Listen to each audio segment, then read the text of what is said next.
Hola, hola, ¿qué tal? Qué gusto, mis queridos alumnos, tenerlos nuevamente en esta clase virtual. Esta que es su clase, que es la clase de todos, que es la clase en la cual vamos a pretender aprender un poquito de estas nociones generales del derecho. No pretendo inculcarles grandes conocimientos de abogacía ni de jurisprudencia, sino más bien darles los elementos pequeñitos que apuntalan al futuro abogado, que le dan una base, un cimiento, una estructura inicial. Así que seguimos con eso. Ustedes recordarán que en mi primer video, en el que tuve que terminar abruptamente, porque no sabía cómo manejar este programa de captura de pantalla, pues comenzamos ya a aventurarnos por algunas temáticas, comenzamos a movernos un poquito por lo que es el derecho, cómo surge más bien, cómo el derecho eh, va siendo ese instrumento básico que nos sirve para que las sociedades se regulen, para que las sociedades tengan normas que les permitan vivir en armonía, que les permitan vivir en contextos de relativa justicia, porque la justicia en términos absolutos no existe. Es un poco como en la filosofía, que los absolutos no existen y el único absoluto es que no hay absolutos. De manera que ya iniciamos con unas cuantas transparencias en este PowerPoint que les comparto y que he elaborado en base al sílabo de la materia, pues para que podamos seguir analizando. Habíamos visto cómo surge el derecho.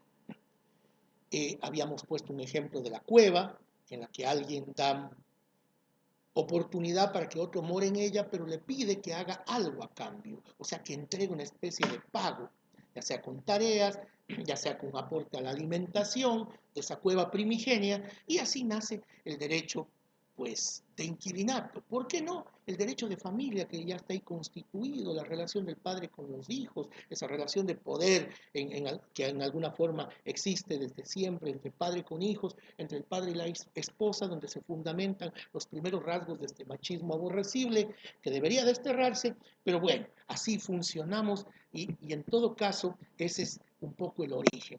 Ustedes dirán que acaso yo manejo una tesis naturalista. Yo no me atrevo a decir tal cosa. Sí creo que el derecho nace con el hombre. Sin embargo, creo también que la norma positiva tiene su valor, pero creo más bien en un equilibrio ecléctico entre las dos corrientes. Pero eso será materia de debate más adelante. En la segunda transparencia, ¿para qué sirve el derecho? Pues sirve para regularnos, sirve para generar un poco los límites de lo que podemos y en lo que no podemos hacer. Se ha dicho que mi derecho termina donde comienza el de otro, que son como una especie de burbujas que están allí, que no pueden intersecarse, que yo no puedo tocar la burbuja del otro sin su permiso, sin su consentimiento. Y cuando lesiono el ejercicio de vivencia, el ejercicio vital de cada ser humano dentro de esa burbuja, pues estoy obviamente atentando contra su derecho. El derecho tiene muchas definiciones. Sirve para muchas cosas también. La sociedad no podría vivir sin derecho. Sería tan simple como decir que entramos a un estado anárquico total, sin leyes, sin regulaciones, donde cada quien hace lo que le parece y que hace lo que le da la gana, en otras palabras, y que, por ejemplo, no existen los semáforos. No existen las leyes de tránsito. Imagínense cuántos accidentes se producirían en el día a día precisamente por esta anarquía, por esta falta de patrones legales, por esta falta de derecho. Además, ¿cómo venderíamos las cosas? ¿Cómo seríamos dueños de algo si nadie reconoce nuestro derecho a la propiedad? ¿Cómo podríamos tener una esposa si no existe la institución del matrimonio? ¿Cómo podríamos tener hijos si la ley no los reconoce como tales? Es decir, el hombre no podría existir en la faz de la tierra, al menos como lo conocemos dentro de las contingencias sociales que hoy no son cotidianas, sin el marco del derecho. ¿Pero qué es el derecho? Yo me atrevo a decir que el derecho es un conjunto de normas jurídicas. Es un conjunto de normas jurídicas positivas, obviamente, porque están escritas, al menos dentro de nuestra forma de hacer derecho. Existe también el derecho anglosajón, que ya lo estudiaremos en su momento, que funciona de manera un poco diferente. Es un conjunto de normas jurídicas generales positivas que ven a la sociedad, obviamente, como un producto cultural y que tiene que estar generada y tiene que pervivir, tiene que existir dentro de leyes, tiene que existir dentro de parámetros y que estas leyes, estos parámetros, estas normas permiten la convivencia de las personas. Los romanos decían que directum es la ciencia de lo recto, correcto, de lo reglado, de lo regulado, de lo normado. Encuentre usted el concepto que quiera de derecho. Hay tantos que se me vienen a mente. Determinar, por ejemplo, el sentido de una norma jurídica es fijar con precisión los alcances de esta, y entonces el derecho sería el mundo de la norma jurídica, su estudio, sus consecuencias. Podríamos decir que derecho es también el arte de intentar la aplicación de la justicia. Pero eso más bien se queda allí como un poquito flotando, es casi onírico, es casi irreal, y en la práctica sabemos que la justicia lamentablemente no les llega a todos, ni les llega de la forma en la que lo esperan, porque el concepto que yo tengo de justicia, lo que para mí es justo, para el otro no lo es. Entonces, ¿cómo hacer que las dos personas queden satisfechas recibiendo esa porción de justicia, siendo diferente a lo que cada uno cree que es? Entonces ahí vamos a la ley y vamos a la aplicación de la ley, y vamos al juez y vamos al juzgador, que tiene que decidir qué es lo correcto para cada quien. Y claro, con la susceptibilidad de equivocarse, hemos de respetar las sentencias judiciales. Pero con eso creo que tenemos los tres elementos. ¿Cómo surge el derecho? Surge desde épocas inmemoriales y más adelante se vuelve positivo en alguna medida cuando también hay leyes que lo amparan. Podríamos hablar de la ley mosaica, por ejemplo, cuando Moisés baja desde el monte Sinaí con su decálogo inscrito en las tablas que Jehová le proporciona en lo alto de este monte, y llega resplandeciente Moisés del Antiguo Testamento y muestra las tablas donde están principios inexorables de derecho como no matar. Miren ustedes. Entonces, y en el Código de Hammurabi, obviamente, tenemos un sinfín de sentencias, pero ya habrá espacio para ese Código de Hammurabi, aunque creo que le corresponde más a la historia del derecho analizarlo, pero nosotros sí lo veremos como un simple antecedente histórico que a veces nos puede permitir articular el ejercicio de nuestra clase, pues, valga decir. Entonces, hemos visto cómo surgió el derecho, hemos visto para qué sirve, para normar, para regular, para poner límites, para decirle a cada quien lo que es suyo, lo que le pertenece, cómo funciona su entorno familiar, cómo funciona su entorno comercial, cómo funciona además su relación con el Estado, cómo funciona la ley penal para imponer una pena, una sanción cuando se contraría una norma penal. No matar, y si matas, pues vas preso, esa es la pena, esa es la sanción. El delito es típico e injurídico, tiene la sanción, y habrá que hacernos caso, o mejor dicho, hacernos responsables de nuestros actos. Y esos actos, en consecuencia, tendrán esta generación legal de la sanción por parte del juzgador, por supuesto, que es como un poco el vocero de la ley, es la voz de la ley. La ley no tiene voz, pero sí el juez es quien la ejercita. El juez es esa voz de la ley, es esa voz ya corporizada, es esa voz humanizada. Y continuemos, vamos a seguir viendo algunas cosas interesantes en nuestra materia y analizar que existen muchísimas instituciones que nacen del derecho. Casi todas las instituciones importantes de la sociedad están contenidas en el derecho y surgen del derecho propiamente. En el derecho de familia ya lo habíamos dicho, la filiación, el matrimonio; en el derecho mercantil, los contratos, las prendas; en el derecho societario también, cómo constituir sociedades, cómo ejercer en términos contractuales la edificación de una sociedad en comandita simple, por acciones, etc. Eso lo verán con sus maestros conforme el decurrir de las materias y también de la carrera que ustedes inician el día de hoy, queridos alumnos. El derecho penal, ya lo hemos visto. Es decir, hay algunas cosas importantes. Pero queremos señalar también que existe, pues, dos corrientes fundamentales en el derecho que un poquito me había anticipado en nombrarlas. Voy a cerrar mi cámara para que podamos ver con mayor tranquilidad toda la diapositiva. Tenemos el jus naturalismo. Este jus naturalismo dice que o la naturaleza, o este ser superior, este demiurgo, este ser constructor, al que podemos llamar Dios, al que podemos llamar gran arquitecto, al que podemos llamar energía universal, y con el nombre que usted quiera, Adonai, Yahvé, Jehová, Buda, Krishna, Vishnu, Dios, cualquiera de los dioses construidos por las sociedades diversas. Pero hay un derecho entonces.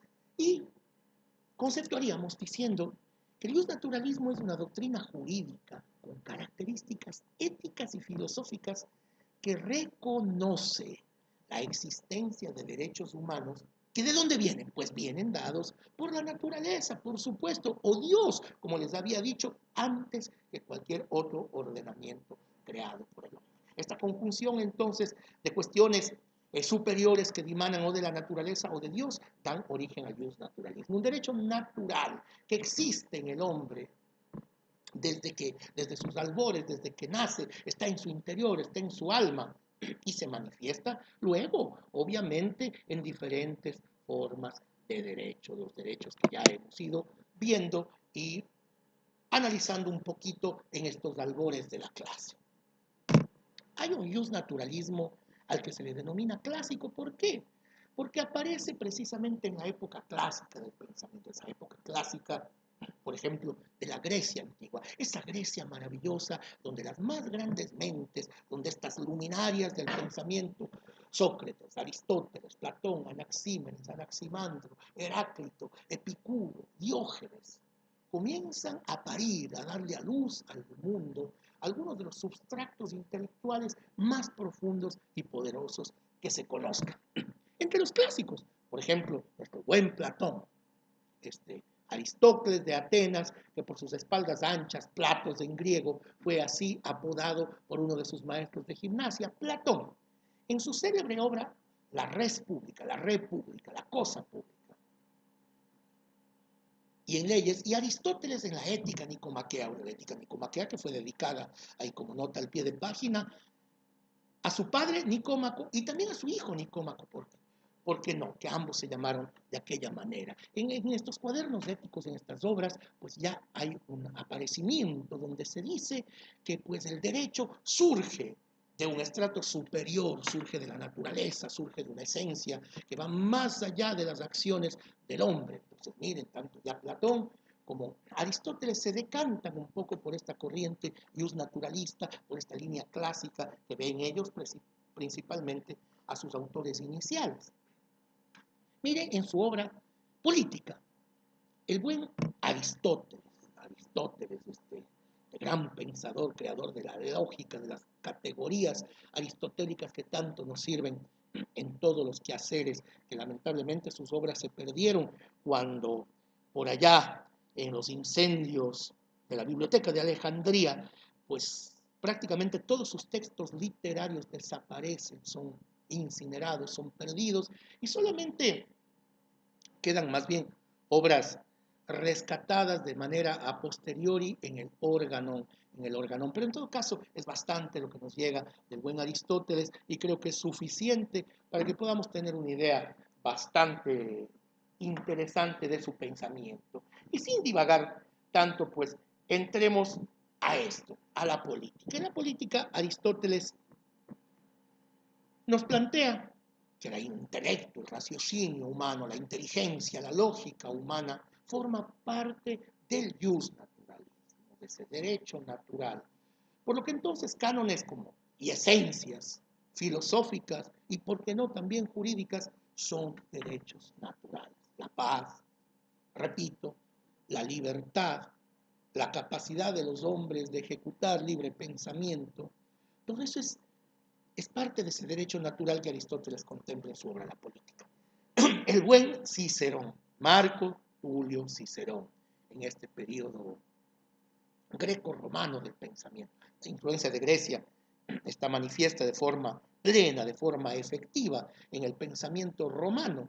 Y en este pensamiento romano, pues obviamente uno de los grandes es Cicerón, Cicerón tan conocido por su permanente bronca con este tirano Catilina, al que le decía en sus catilinarias, cosque tandem abutandere Catilina, paciencia nostra. ¿Hasta cuándo abusas, Catilina, de nuestra paciencia? Célebre orador, jurisconsulto, filósofo. Él formuló que para los hombres de cultura, para los hombres doctos, para los hombres instruidos, pues la inteligencia es la ley.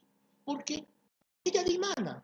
¿De dónde vienen las leyes que los legisladores ejecutan? No de otro lado que de la inteligencia del legislador. Y es entonces la inteligencia de los hombres la que formula las leyes. Y esto determina cuál es la conducta que los hombres deben hacer, qué es bueno, qué es malo, qué podemos protagonizar como acto jurídico o injurídico. De forma que el buen Cicerón tenía absoluta razón al hacer estos señalamientos.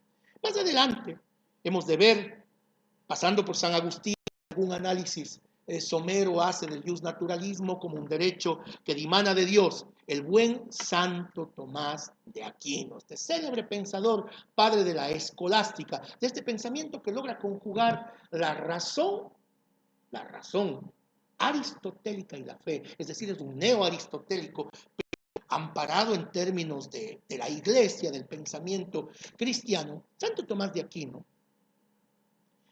dice que el justnaturalismo, siendo como fue un promotor de las ideas del justnaturalismo, pues que la ley natural no está sino fundamentada en Dios y por Dios de manera eterna. Prácticamente podríamos decir que el derecho es eterno, porque si dimana de Dios y este es eterno, pues sus principios, sus bases axiológicas, sus elementos basales están ya instrumentados allí. Entonces, Tomás de Aquino, pues concluyendo, diríamos que justnaturalista como era, nos dice que Dios es quien genera la ley natural. Miren ustedes qué interesante estos análisis. Hay también representantes modernos. Hay representantes modernos que no solamente por el periodo existencial, sino por la manera de ver el derecho. Porque, por ejemplo, tenemos al buen Zenón de Sitio, tenemos también a Lucio Aneo Séneca, a Francesco de Victoria, a Domingo de Soto, a Thomas Jefferson, el propio Immanuel Kant, a Christian Wolff, que ya tienen una manera de pensar distinta. Miren ustedes, desde Zenón de Sitio, antiquísimo, griego, contemporáneo de las grandes luminarias griegas que ya hemos visto, por eso es que los representantes modernos no lo son solamente por época, sino por diferente manera de pensar, una moderna manera de pensar que rompe el establishment justnaturalista, por llamarlo de alguna manera, y se atreve a ver el derecho como otra cosa. La diferencia entre el justnaturalismo clásico y el moderno, ¿en qué se fundamenta? ¿En qué se basa?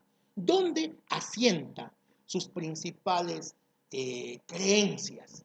Se basa en que, en primera parte, pues por primera parte, las leyes naturales nacen de Dios, nacen del hombre, mientras que en el segundo caso se originan de su relación con la moral. Entonces ahí hay un paso adelante. Ya no es Dios quien ordena, manda, establece leyes como la ley mosaica que ya hemos visto, sino que pues es ya la relación del hombre con la moral. Esta moral puede surgir también de una costumbre.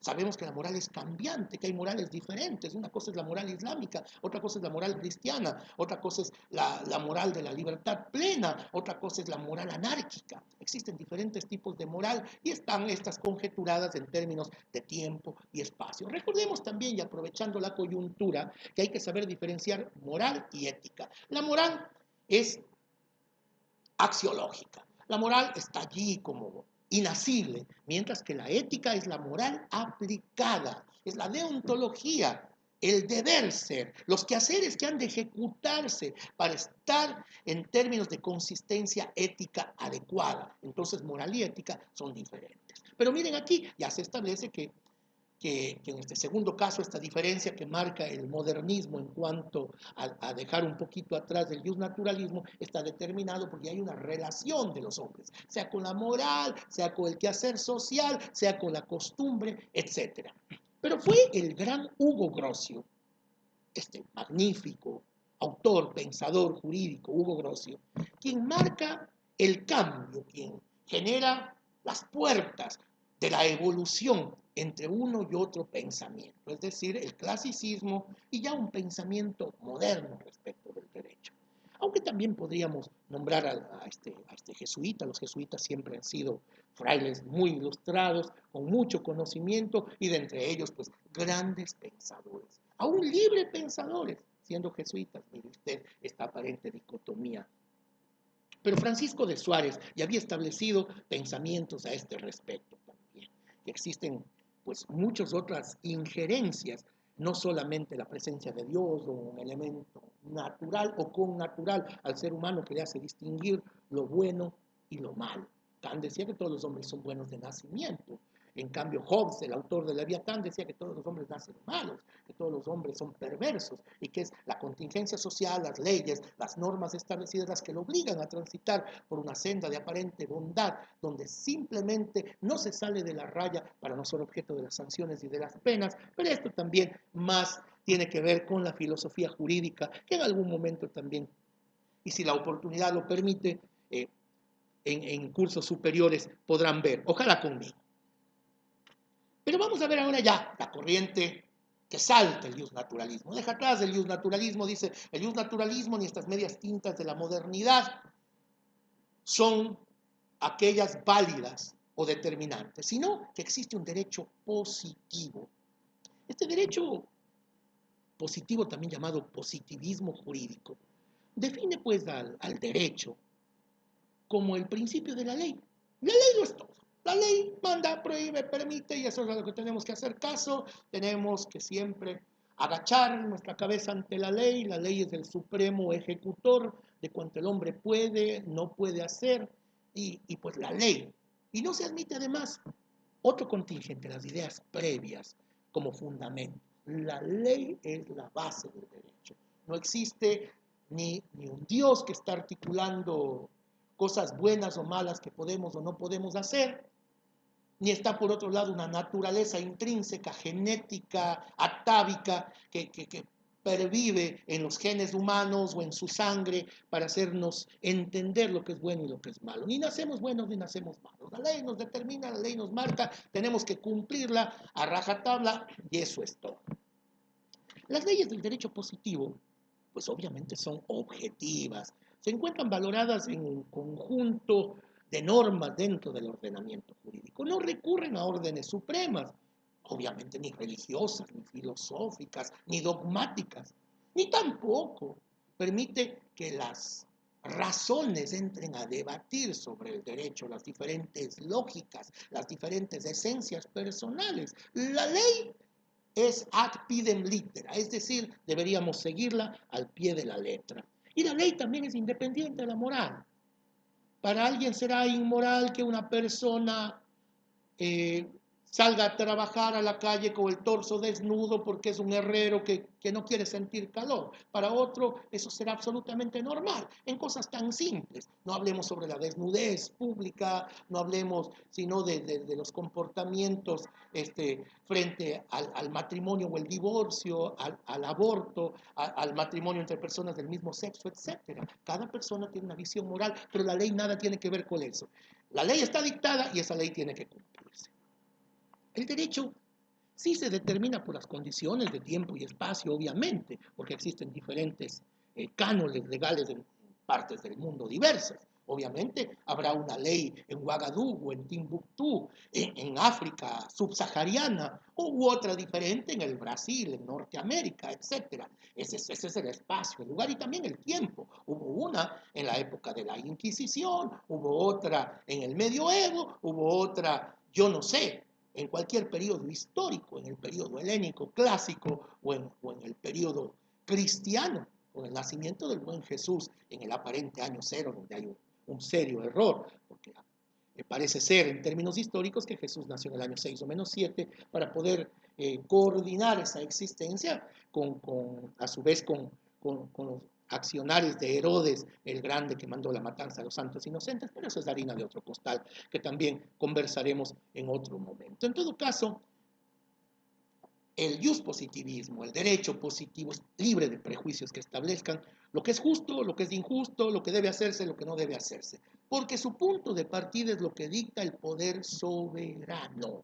El poder soberano es el que permite que las leyes sean instrumentadas, que sean aplicadas, que sus consecuencias tenga que sufrirlas aquel que las incumple, y así. Y también, obviamente, las consecuencias positivas. Por ejemplo, tengo un negocio que está amparado por el derecho mercantil y todos los beneficios irán a acrecentar mi patrimonio, por poner simplemente un ejemplo. Tampoco busca un objetivo ni se sujeta a lo preestablecido. Ese es el jus positivismo.